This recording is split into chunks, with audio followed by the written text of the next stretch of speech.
많은 분들이 아시는데 전 초등학교 5학년 겨울방학 때 실수로 쌀방앗간 기계에 손을 집어넣었다가 큰 사고를 당한 후 정신을 잃었습니다. 정신을 차리고 보니 10여 킬로미터 떨어져 있는 읍내로 가는 택시 안이었습니다. 사고를 당한 왼손은 천기저귀로 권투 글러브처럼 크게 감싸놓은 상태였지만 끊임없이 피는 기저귀 밖으로 배어 나왔습니다. 고통 가운데 실려간 저는 읍내의 작은 의원에서 범지를 제한 4개 손가락을 무려 19시간 동안 300바늘을 꼬매는 수술을 받았습니다. 하지만 2개의 손가락의 신경이 살아나지 않았기 때문에 눈물을 머금고 2주 후에 절단한 수술을 받으면서 또다시 피를 많이 흘렸습니다. 그렇다고 음식을 잘 먹은 것도 아닙니다. 아, 키는 1년에 8cm, 10cm씩 커 나가는데 먹는 것은 시원찮으니까 저는 극심한 빈혈 증세에 시달렸습니다. 자리에 앉았다가 일어서면 핑 도는 증세로 어지럽다든지 학교 운동장에서 조회 시간에 교장 선생님이 조금만 길게 말씀하시면 심장 먹동이 빨라지고 호흡이 곤란해지고 자리에서 그냥 쓰러지곤 했습니다. 교련 시간에 줄을 맞춘 채 행진하다가 대낮에 별이 이곳저곳 보이다가 눈이 저절로 감기면서 자리에 주저앉곤 했습니다. 특별히 고등학교 1학년 때 맹장 수술하면서 또다시 피를 쏟았기 때문에 굉장히 빈혈은 극심해졌습니다. 한 번은 10일 동안 이병 집체 훈련을 받기 위해서 군대에 들어갔다가 제가 쓰러지는 바람에 제가 소속된 이 소대 구대장이 깜짝 놀라 대대장까지 보고하는데 훈련소가 발칵 뒤집어지기도 했습니다. 그래서 부모님께서 녹용과 인삼을 구해다가 달여 먹이셨지만 열이 많은 저의 체질상 설사만 하고 고열이 생기면서 맞질 않아 잘 먹지를 못했습니다. 닭이나 미꾸라지 같은 것을 요리해 주시기도 하고 몸보신할 수 있는 음식을 구해다 주셨지만 저의 빈혈 증세는 사라지지 않았습니다. 그 후에 예수님 인격적으로 영접하고 하나님의 은혜로 식욕이 왕성에 돌아왔고 그리고 지금은 건강이 회복되었습니다. 요즘 주위에 보면 저처럼 빈혈로 고생하는 분들이 많습니다. 과거 제가 빈혈로 고생하면서 빈혈에 대해 조금은 알게 되었는데 일반적으로 빈혈은 피 속에 철분이 부족해서 생기는 증상이라고 합니다. 철분이 부족하면 헤모글로빈이 만들어질 수 없고 헤모글로빈이 없으면 적혈구가 만들어지지 않기 때문에 빈혈이 발생된다고 합니다. 빈혈이 심하면 신체 조직이나 장기에 산소 공급이 충분히 이루어지지 않기 때문에 과거 저에게 나타난 증상처럼 심장박동이 빨라진다든지 가슴에 통증이 생긴다든지 호흡이 곤란해질 수도 있고 눈이 저절로 감긴다든지 무기력함, 운동 능력 저하 등이 나타납니다. 당시 제가 병원에 가서 증상을 이야기하면 의사 선생님들은 진찰 후에 꼭 피가 부족하기 때문에 나타나는 현상으로 단백질이 풍부한 음식을 많이 먹으라고 권유하게 했습니다. 이처럼 우리 인체 중요한 것 중에 하나는 바로 피입니다. 아니, 중요한 것들이 많이 있지만 빼놓을 수 없는 것은 피입니다. 피는 성인을 기준으로요, 우리 몸속에 4리터에서 6리터 정도 있다고 합니다. 키가 큰 사람이나 키가 작은 사람이나 몸이 넉넉한 사람이나 바짝 마른 사람이나 피부 색깔이 까만 사람이나 하얀 사람이나 노란 사람이나 모든 사람의 몸속에는요, 이 피가 들어있습니다. 그리고 우리 몸에 꼭 필요한 영양분과 산소 같은 것들을 이 피가 실어나르고 또 노폐물을 밖으로 배출하는데 도움을 줍니다. 우리 몸속에 피가 잘 돌면 건강하지만 만약 피가 잘 돌지 못하면 병이 들게 되어 있습니다. 따라서 이 피에는 우리의 신체를 건강하게 만드는 힘이 있다고 말할 수 있는 것입니다. 이 피는 우리를 존재하게 하는 능력이 있다고 말할 수 있는 것입니다. 오늘 저는 이 피에 대해서 본문을 중심으로 피에는 능력이 있습니다라는 제목으로 함께 은혜를 나눌까 합니다. 지금으로부터 100년 전 의학계에서는 우리 인간의 생명이 이 피 속에 있다는 사실을 발견했다고 합니다. 이것은 의학적으로 매우 위대한 발견이라고 합니다. 그런데요, 성경에 보면 이 피에 대해서 100년 전이 아니라 3000년 훨씬 전에 이미 오래전부터 언급되고 있습니다. 신학자들에 의하면 성경에는 적어도 700번이나 피에 대해서 언급하고 있기 때문에 어떻게 보면 성경은 피로 젖은 책이다. 아니면 피에 관한 책이라고도 말할 수 있는 것입니다. 오늘 본문에도 피에 대해서 말씀하고 있습니다. 다 같이 한번 본문 11절 같이 읽어볼까요? 같이 11절께서는 시작. 육체의 생명은 피에 있음이라 내가 이 피를 너에게 주어 제단에 뿌려 너희의 생명을 위하여 속죄하게 하였나니 생명이 피에 있으므로 피가 죄를 속하느니라. 여기 육체의 생명이 어디 있다고 합니까? 피에 있다고 성경은 말씀하고 있습니다. 피는 우리의 생명과 매우 밀접하게 관계가 있습니다. 만약 가정에서 우리 심장이 5분 정도 멈추면 어떻게 될까요? 내사 상태에 빠집니다. 따라서 피는 우리의 몸을 유지시키는 생명의 원천이라고 할 수 있습니다. 이것이 바로 피의 능력을 잘 보여주는 말씀인 것입니다. 이에도 성경에는 피에 대한 언급이 참 많이 나옵니다. 이미 우리가 통독한 출애굽기 12장을 보면 지금으로부터 3,400여 년 전 사랑의 풍성하신 하나님께서는 무려 430년 동안 고통스러운 세월을 보내고 있는 이스라엘 백성들을 위해서 모세를 부르셨습니다. 그리고 모세로 하여금 바로왕에 가서 이스라엘 백성들을 해방시켜 달라고 요구하게 했습니다. 우리가 아는 대로 애굽 왕 바로는 허락하지 않습니다. 그래서 하나님께서는 모세를 통해서 개구리 재앙, 악질 재앙, 독종 재앙, 우박 재앙, 메뚜기, 흑암 계속해서 재앙을 애굽에 내렸지만 바로 왕은 이스라엘 백성을 해방시켜 주지 않았습니다. 그래서 하나님께서는 마지막으로 애굽 사람 중 첫 번째 태어난 모든 남자와 짐승에 처음 난 것을 다 죽이겠다는 계획을 세운 후 이스라엘 백성들이 이렇게 말씀하십니다. 양이나 염소를 잡은 후 그 피를 문 좌우 설주와 인방에 발라서 재앙을 당하지 않도록 하라. 여기 문 좌우 설주는 프레임, 도어 프레임 양쪽 기둥을 말하고요. 인방은 도어 프레임 위쪽을 말합니다. 이스라엘 백성들이 이 말씀에 순종해서 문 좌우 설주와 인방에 피를 바른 후에 그들은 죽지 않습니다. 다시 말하면 죽음의 신이 파스오버 뛰어 넘어갑니다. 그러나 하나님 말씀에 불순종하여 피를 바르지 않은 집이나 애굽의 모든 집들은 장자와 가축의 처음 난 것들 다 죽임을 당하고 맙니다. 이처럼 피에는 죽지 않고 살 수 있는 힘과 능력이 있다고 말할 수 있습니다. 그럼에도 불구하고 교회에서 피에 대해 설교를 애써 외면하는 성도들이 참 많습니다. 21세기 과학이 발달한 이 시대에 도덕적인 삶이나 행복한 인생을 살아갈 수 있는 고상한 설교를 할 것이지 천박스럽게 왜 피해 설교를 하냐고 말합니다.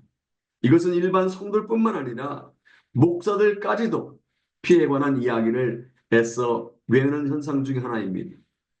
예수의 십자가에 대해서는 별로 관심이 없고 예수님의 교훈에만 관심을 쏟는 교회들이 많이 있습니다.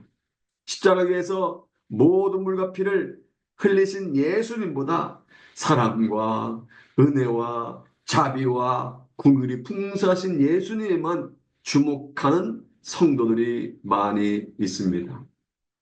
그러다 보니 예수를 믿는다고 하는 성도들이, 크리스찬들이 아이러니하게도 보혈의 능력을 잘 알지 못합니다. 멋진 나무로 만든 십자가를 세워놓고 예배를 드린다고 하는 현대교회가 보혈의 능력을 상실해버린 상황 가운데도 있습니다. 여러분은 어떻습니까? 아니, 우리 교회는 어떻습니까? 저는 오늘 이 시간 성도를 성도되게 하고 목사를 목사되게 하고 교회를 교회답게 하는 이 피를 주제로 피의 능력, 보혈의 능력에 대해 살펴보고자 합니다. 이 피의 능력 크게 네 가지 능력이 있습니다. 첫째로 피에는 제사함의 능력이 있습니다. 앞서 언급한 출애굽기 12장에 보면 하나님께서 애굽의 장자와 가축의 처음 난 것들이 다 죽임을 당하게 될 것을 말씀하신 후에 규례를 지키라고 하십니다. 여기에 언급된 규례는요, 넘어갔다는 의미의 유월절 규례를 가리킵니다. 그래서 유월절을 영어로 The Feast of Passover라고 말합니다. 넘어간 것을 기념하는 절기다 이 말입니다. 그렇다면 왜 하나님께서 이 유월절을 이토록 강조하셨을까요? 영원토록 영원한 규례로 대대로 지키라고 하신 이유가 무엇일까요? 겉으로 드러난 이유는요, 이스라엘 백성들로 하여금 이를 영원히 기억하도록 하기 위해서입니다. 애굽왕 바로의 앞자리에서 죽지 않고 살아났다 이 사실을 대대로 자손들이 기억하도록 하기 위해서입니다. 그런데요, 더 중요한 이유가 있습니다. 유월절 어린 양이 장차 오실 예수 그리스도를 의미하기 때문입니다.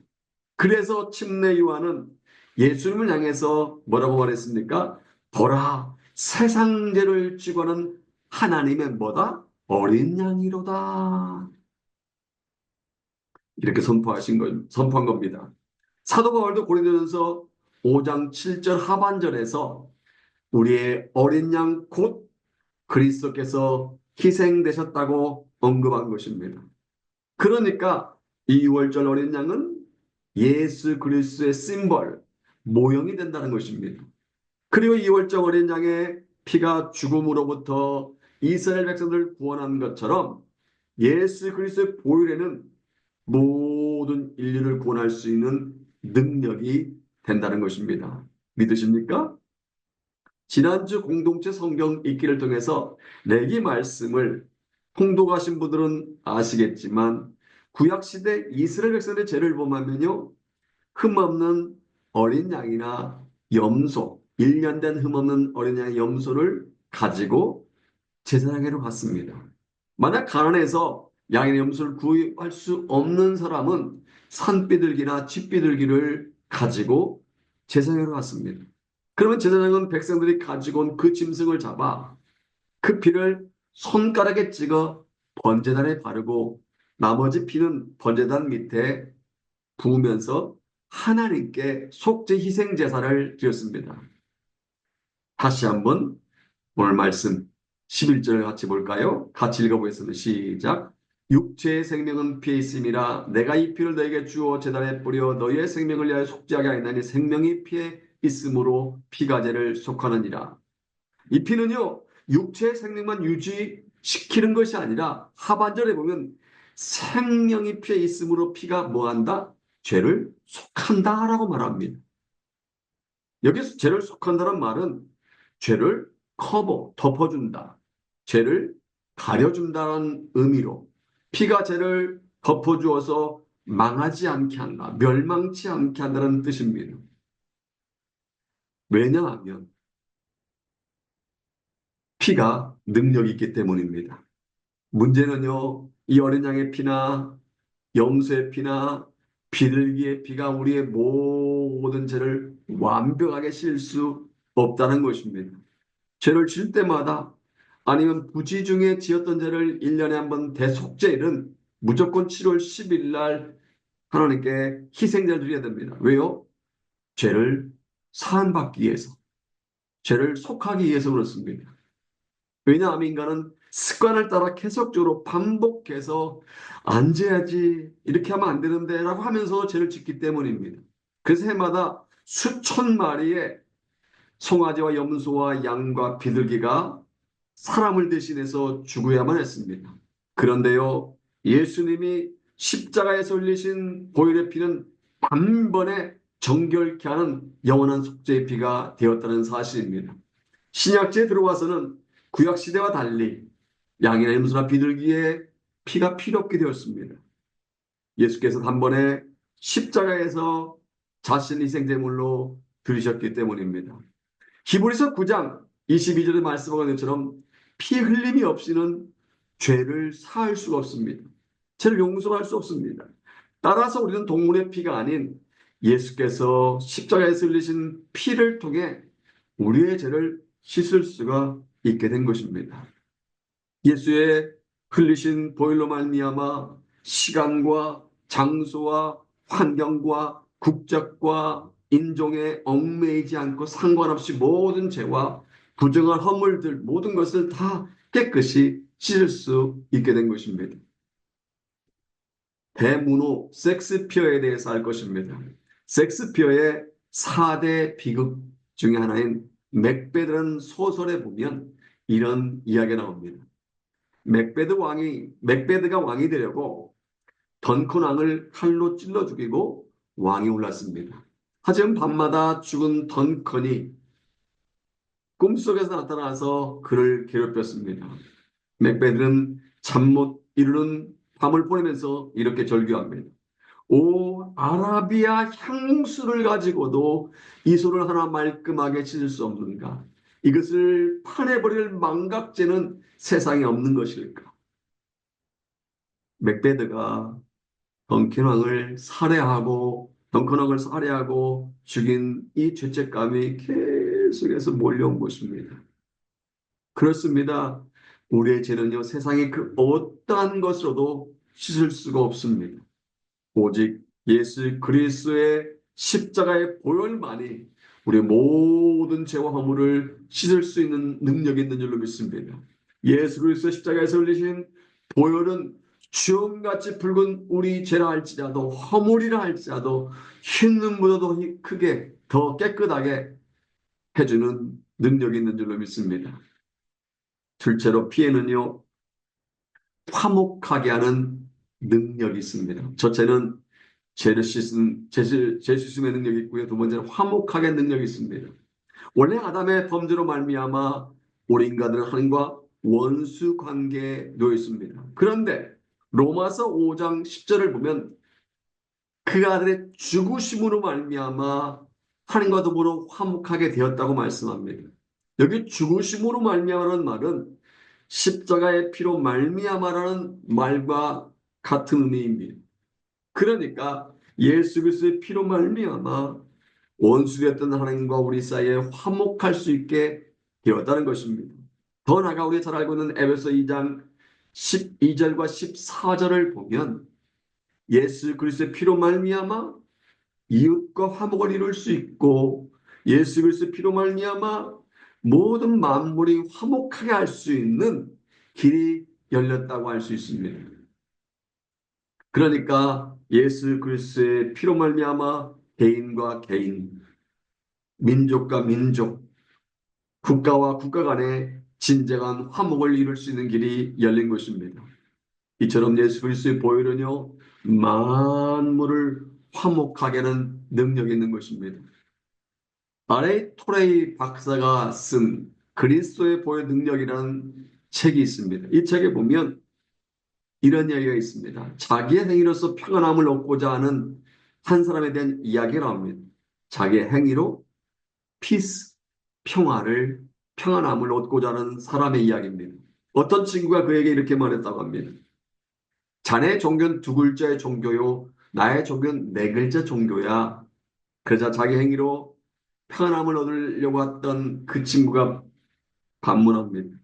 자네, 그게 무슨 뜻인가? 그래서 그 친구 유명한 이런 말을 했다고 합니다. 자네 종교는 두 종교, D-O, 행위의 종교지만 나의 종교는 던 종교, D-O-N-E 종교이다. 자는 자신의 행함으로써 평안을 얻으려고 하지만 나는 그리스도께서 이미 성취해 놓으신 그 일, 넌 안에서 평안을 이미 얻었다네. 그렇습니다.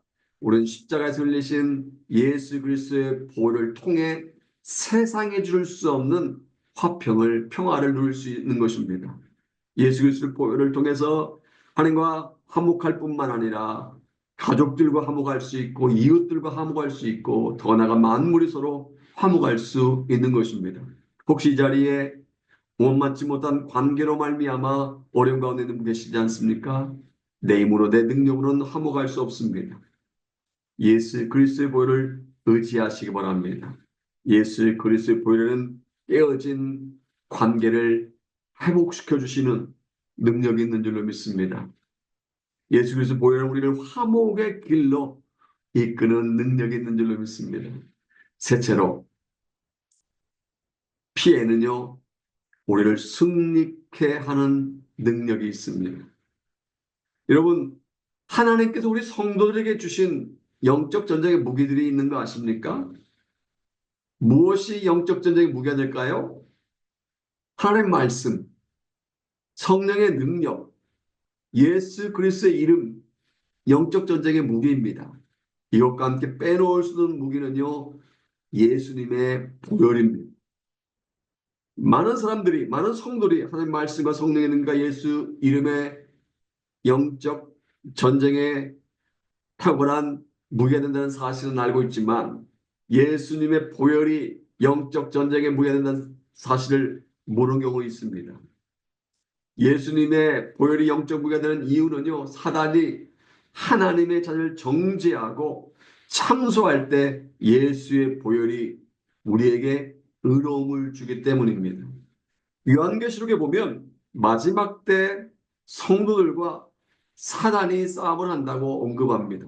그런데 계시록 12장 11절에 보면 마지막 때 성도들은 사단을 그를 무엇을 이긴다고 합니까? 어린 양의 피와 지금은 말씀으로써 그를 이겼다라고 말합니다. 무슨 말입니까? 공중권세 잡은 사단이요.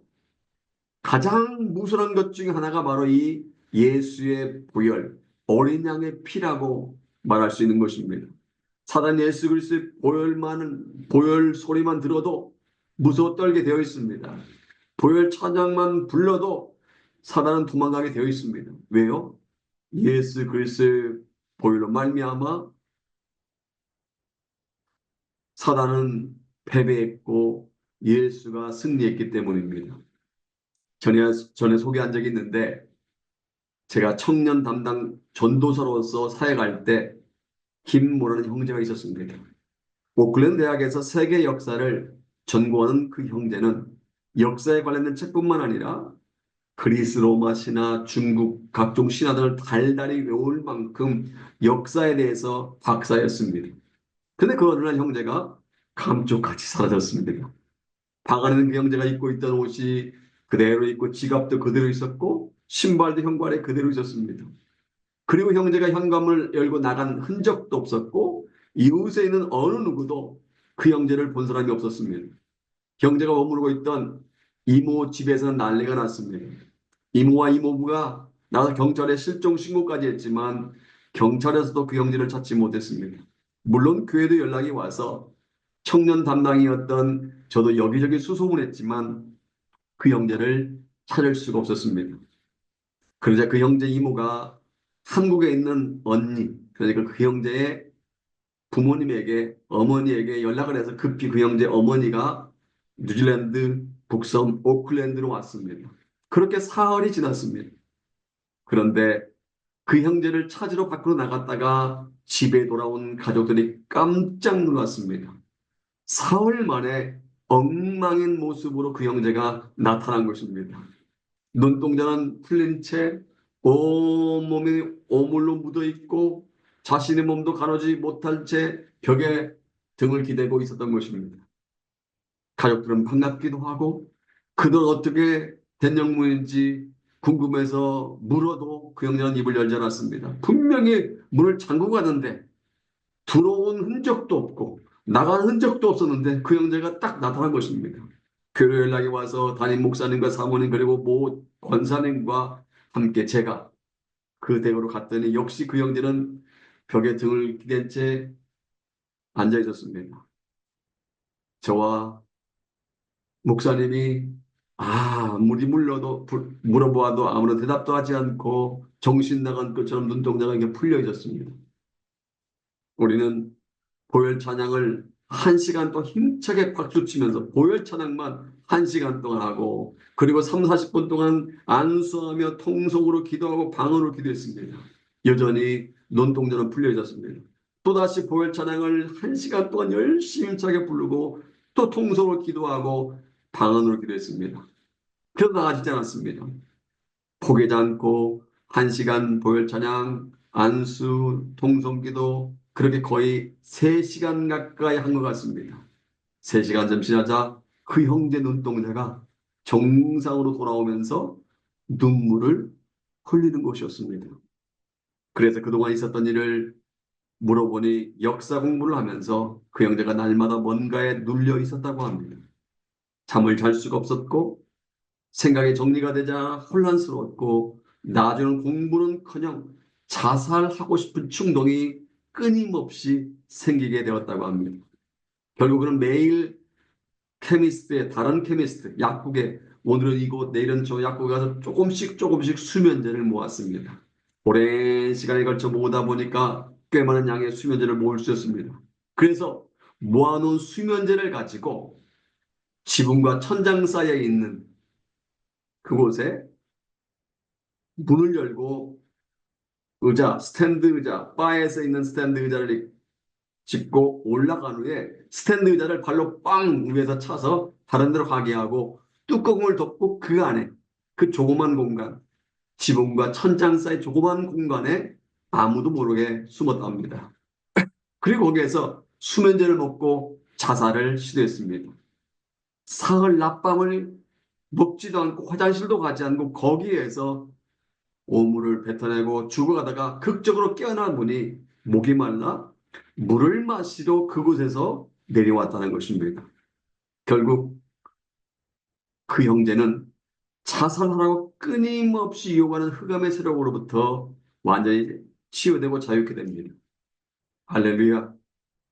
부모님이 걱정이 되어서 그 형제를 설득해서 오클랜드 대학 역사학과를 더 이상 다니지 말고 제가 다니고 있던 신학교에 입학을 시켰습니다. 그리고 저는 1년 동안 그 형제 픽업에서 새벽 기도를 데리고 오고 새벽 기도를 마치면 다시 곧바로 함께 새벽 기도 자리에서 신학교로 갔습니다. 가서 함께 강의를 받고 다시 끝나면 그 형제를 이모댁으로 드롭해 놓고 제자 훈련을 시켰습니다. 그러자 완전히 딴 사람이 되었습니다. 청년의 활동도 열심히 하게 되고 나중에는 찬양팀 싱어로 수요 예배 찬양, 금요철야 찬양으로 봉사했습니다. 1년쯤 지났을 때 그 형제는 부모님과 상의한 후에 군 문제를 해결하고 한국에서 신학 공부를 하고 싶다고 한국으로 돌아갔습니다. 여러분, 보혈에는요 능력이 있는 줄로 믿습니다. 예수님의 보혈에는 사단을 누르는 힘과 능력이 있는 줄로 믿습니다. 그러므로 사단의 역사가 있을 때 마음 혼란스럽고 나쁜 생각, 부정적인 생각이 들 때 보혈 찬송을 많이 부르시기 바랍니다. 나는 예수의 보혈로 시킴 받았다. 나는 예수의 채찍에 맞음으로 나음을 얻었다. 나는 주님의 이름을 승리한다라고 입술로 선포하시기 바랍니다. 그런 날마다 악한 마귀야 예수 이름으로 명하노니 떠날지어다 라고 믿음으로 명령하시기 바랍니다. 그러면 사단은 물러가게 돼 있고 우리는 승리의 삶을 살 수 있게 되는 것입니다. 마지막 4번째입니다. 피해는요 치유하고 회복하는 능력이 있습니다. 드러나지 않아서 모를 뿐 많은 사람들이 크고 작은 상처를 안고 살아갑니다. 고통과 상처를 안고 살아가는 사람들이 많이 있습니다. 회복하기를 원하지만 말처럼 쉽지 않은 가운데 그저 근근히 살아가는 사람들 많이 있습니다. 여러분 회복이라는 뜻이 무엇인지 아십니까? 이전 상태로 돌아간다. 아니 원래 상태를 되찾는 거다 이런 뜻이 있습니다. 문제는요, 회복되어야 한다는 것을 알지만 막상 어떻게 해야 하는지를 모른다는 것입니다. 심하면 절망 가운데 포기하며 살아가는 많은 사람들이 있습니다. 그런데요, 예수 그리스도의 보혈은 치유와 회복한 능력이 있다는 사실입니다. 그것이 육체적인 질병이든지 정신적인 질병이든지 영적인 질병이든지 상관없습니다. 예수 그리스도의 보혈은 우리가 가지고 있는 모든 질병과 모든 문제를 치유하는 능력이 있습니다. 인간의 과학과 의술로 고치지 못한 질병도요 고치게 됩니다. 파괴된 과정을 치유하고 깨어진 관계를 회복시킵니다. 좌절과 절망 가운데 있는 사람의 심령을 새롭게 합니다. 물론 여러분 제가 자주 말씀드리지만 오해하지는 마시기 바랍니다. 우리에게 의사가 필요합니다. 때때로 저도 육신의 질병 때문에 의사를 만나기도 하고요. 또한 피검사도 받기도 합니다. 그런데 우리가 기억해야 할 것이 있습니다.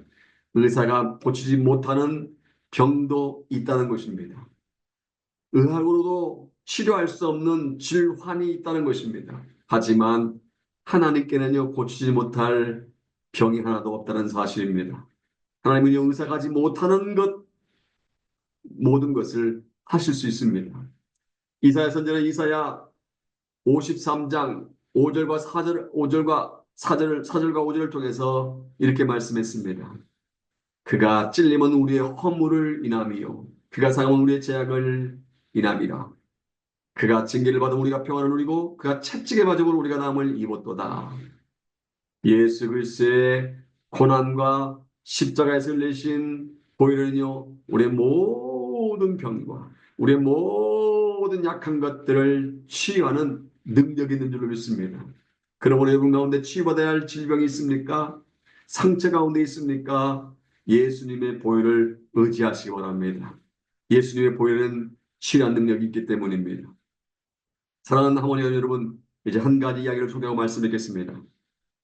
어느 날 한 사람이 눈이 시력이 점점 나빠진다는 문제로 고민하다가 한 가지 기발한 생각을 해냈습니다. 그래서 한동안 오른쪽 눈만을 사용하다가 오른쪽 눈이 나빠지면 남은 왼쪽 눈을 사용하려고 결심하고 왼쪽 눈을 가리고 살았습니다. 세월이 흐른 후에 오른쪽 눈이 나빠지자 이제 왼쪽 눈을 사용할 때가 됐다 생각하고 왼쪽 눈을 가로막고 있던 걸 풀자 왼쪽 눈은 아예 보이지 않았습니다. 무엇을 교훈하고 있는 이야기입니까? 아무리 소중한 것이라 할지라도 그것을 사용하지 않으면요 폐화될 수밖에 없다는 것입니다. 그래서 어두운 동굴에 사는 동물들 눈은요 다 폐화된 것입니다. 제가 왼손을 쓰지 않고 항상 왼손을 주머니에 집어넣고 오른손으로만 사용했더니 오른손은 힘이 생긴 반면에 왼손은 점점 힘을 잃고 있었습니다. 만약 우리가 왼발을 사용하지 않고 오른발을 사용한다면 어떻게 되겠습니까? 왼발은요 점점 약해지게 되어 있습니다. 마찬가지 원리입니다. 우리 예수 이름에는 능력이 있고 예수의 보혈에 능력이 있다 할지라도 만약 우리가 그것을 사용하지 않으면요 능력이 우리 삶에서 나타나지 않게 됩니다. 세월이 흐르고 환경이 바뀌어도 예수 그리스도의 이름의 능력과 보혈의 능력은 변하지 않음에도 불구하고 우리가 사용하지 않으면 그 능력이 우리 삶 속에서 점점 사라지게 되어 있습니다. 여러분들이 해결할 수 없는 문제가 있습니까? 경제적으로 많이 어렵고 날마다 영적으로 눌려 있습니까? 육체적인 질병과 관계 문제로 고통 가운데 있습니까? 그래도 예수 안에 여전히 소망이 있다는 사실을 기억하시기 바랍니다. 사람은 못해도 물질은 못해도 세상은 못해도 예수의 보혈은 가능합니다. 왜냐하면 예수의 보혈, 십자가의 보혈은 능력이 있기 때문입니다. 이 시간 여러분의 마음 가운데, 삶 가운데, 가정 가운데 보혈 능력이 임하기를 바랍니다. 예수 그리스도의 보혈을 의지함으로 말미암아 죄사함의 은혜를 누릴 뿐만 아니라 회복의 능력을 체험하고 날마다 영적 전쟁에서 승리의 삶의 현장에서 자유케 되는 치유와 회복 역사를 경험하는 그러한 저 여러분 되기를 주님의 이름으로 축복합니다. 아멘.